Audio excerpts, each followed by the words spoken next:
அப்ப சொன்னார் மாயவன், அப்பா மக்களே கொஞ்சம் பொறுத்துருங்க. உங்க மக்கள் கோவத்த மனசுல போட்டடக்கு போலையத்த மவத்த கூட்டிலேயே சாமி ஆத்திரக்காரனுக்கு புத்தி மட்டும் சொல்லுவாங்க.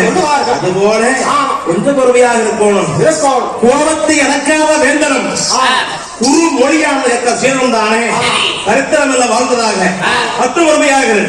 ஆனா நான் இருக்க வீடு இருக்க நம்ம ஆண்ட மண்ணு இருக்கு, நான் ஏன் இங்க இருக்கணும்? உங்க ஊருக்கு போறவனு கேட்கறீங்க. ஆனா அங்க போனா அங்க ஊர்ல யாரும் இல்லை, வளநாட்டுல யாரும் கிடையாது. ஏன் அப்படின்னு கேட்டா உங்க ரெண்டு பேரையும் நான் வளர்த்துகின்ற பொழுது உங்க அம்மாவுக்கு ஒரே ஒரு பெண் குழந்தையானது பிறந்து அந்த பெண் குழந்தையானது வளநாட்டில் வாழ்ந்து வருகின்ற பொழுது இந்த பங்கும் பங்காளிகள் காசு வளர்த்த காசப்பட்டு ஆனா உங்க ஊர்ல வந்து உங்க ஐயன் அம்மா தானே பார்த்தால ஒரு பங்கு பங்காளியாம் அடிமையான அடியாடிச்சு உங்க அம்மா கிரியோ அஞ்சைதாங்க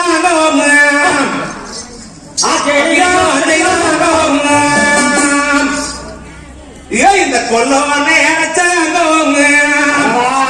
உங்க ஐயன் அம்மா ஐய மேல கோலகாரோ பங்காளிகோங்க உலகாரோ பங்காளிகோங்க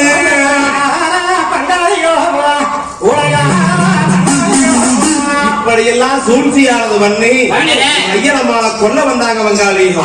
அப்போ உங்க ஐயனம்மாளும் சாமி எங்களுக்கு காசும் வேண்டாம் பணமும் வேண்டாம் வேண்டாம் சுகமும் வேண்டாம், எங்க பிள்ளைய மட்டும் விட்டுருங்க, பிள்ளைய மட்டும் விட்டுருங்க, நாங்க வெங்கால ஊட்ட போய் குறைச்சுக்கிறோம் சொல்லி கை குழந்தை எடுத்துக்கிட்டு உங்க ஐயனம்மாளும் குடியேறி போயிட்டாங்க. சாமி வரலாற்றை யாரும் இல்லையப்பா, அதனால நாங்க பாட்டுல சொல்லி ஆட்டுறோம். பழிக்கு பழி முடிக்க பழியாரா நீ இருந்தேன்னு சொன்னோம். உங்க ஊர்ல கையமாலும் இல்லை என்று சொல்லையில அப்ப இது கேட்ட போன சங்கர்தானே இன்னைக்கெல்லாம் இது முழுமையாக இருக்குது. பெற்றவனுக்கு பிள்ளையாரும் தெரியாம போச்சு, தந்தையும் தாயும் உருட்டு போயிட்டாங்க சொல்றாங்களே. நாம இங்கிருந்து என்னங்க பண்றது?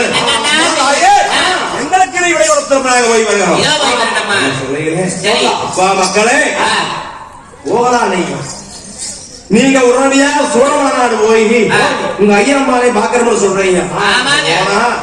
உங்களை உங்க ஐயனம்மாவை ஏத்துக்க மாட்டாங்க. நீங்க பிறந்தது யாருக்குமே தெரியாது, எங்களுக்கு மட்டும்தான் தெரியும். சொல்லுங்க ஐயோ தாயே பெற்றவளுக்கு பிள்ளையானது தெரியாதா? இது என்ன ஒரு கொடுமையாக இருக்குது. நாங்க என்ன பாதகம் செய்தோம்?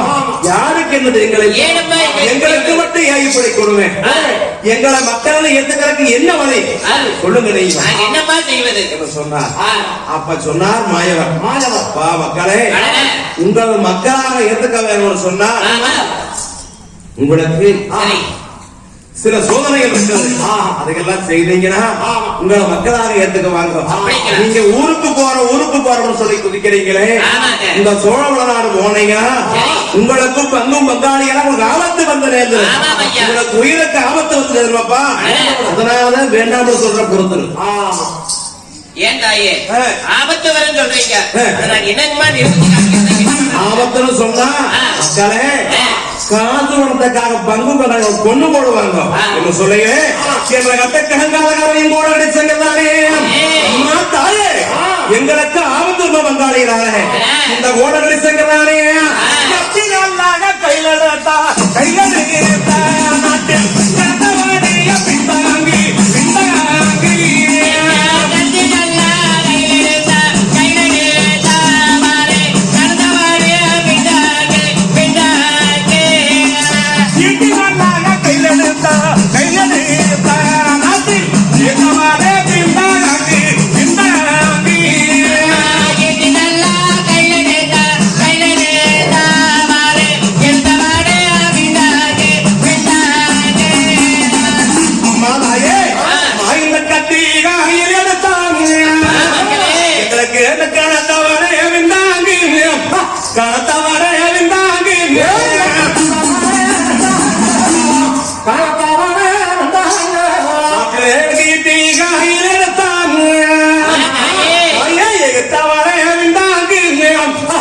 எடுத்தவனே விந்தாங்க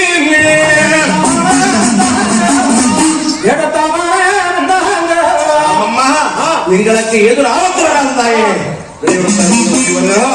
என்ன சோதனை சொன்னீங்கன்னா நாங்க செய்தியாளர் சாதனையா சொன்னார்.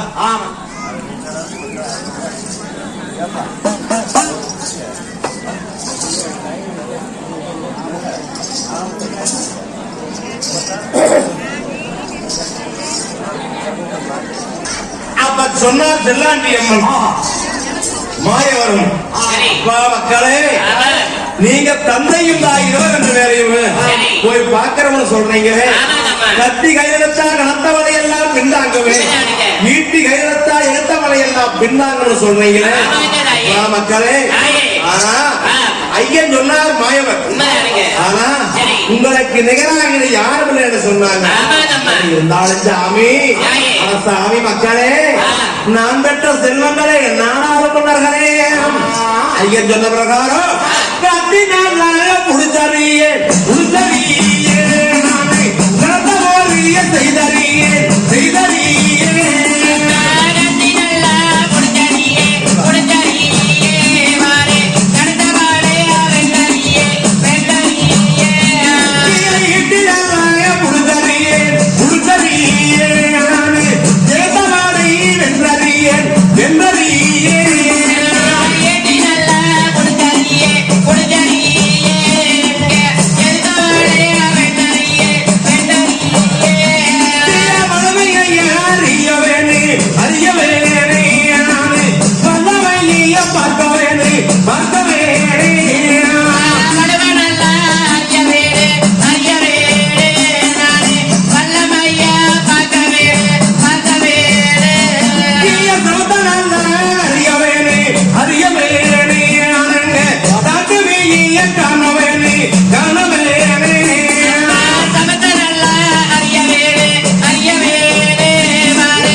உங்களோட நிக்கிறவர்களானேயா இந்த மனமே யாரையோ நாட்டிலே இந்த வல்லாமையே பார்ப்போனே வல்லாமையே பார்ப்போனே இந்த வல்லமையா வகோடு நான் இங்க வல்லமையா வகோடு சமத்தை யாரையோ மக்களே நாட்டிலே இந்த தாட்டுமையே காணோனே தாட்டுமையே